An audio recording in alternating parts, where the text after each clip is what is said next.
how does the US plan to align the Indo-Pacific strategy with Bangladesh, considering its emergence as an authoritarian regime? And over the years, we heard harsh criticism from the Prime Minister about the Indo-Pacific strategy.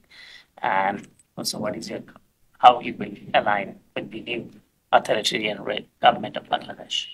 I know the comment. The question from you. So I think, we are incredibly focused on engaging civil society in Bangladesh. Again, the first pillar of the Indo-Pacific strategy is a free and open Indo-Pacific region. So I talked about the South Asia Governance Fund. We're working with farmers in Bangladesh that were struggling to obtain government services, but that's just one small facet. We're working with labor organizers. We're working with a whole range of civil society actors. And our goal in doing so is to really build up civic space in Bangladesh, preserve civic space, build democratic institutions over the long term.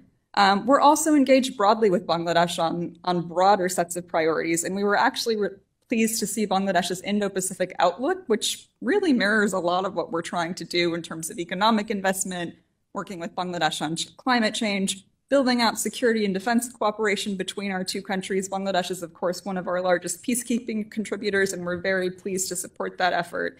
So we actually do see broad alignment between our strategy, their outlook. But in response to your question on how we're going to continue to engage on the democracy and human rights issues moving forward, again, our focus is really civil society. Thanks.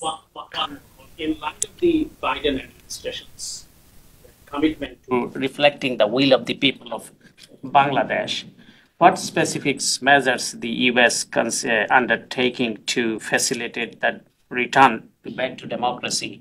And we have seen some criticism.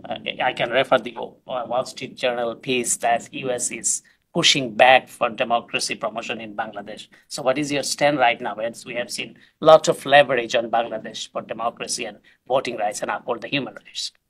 I mean, I think I would go back to my point on really wanting to focus on building up the institutions of democracy, the levers of democracy in Bangladesh. So that is working with media. So we have a tremendous amount of work ongoing developing free media in Bangladesh, working with civil society, working with labor organizers across the spectrum to build up these institutions of democracy that will enable Bangladesh to become, more democratic over the longer term.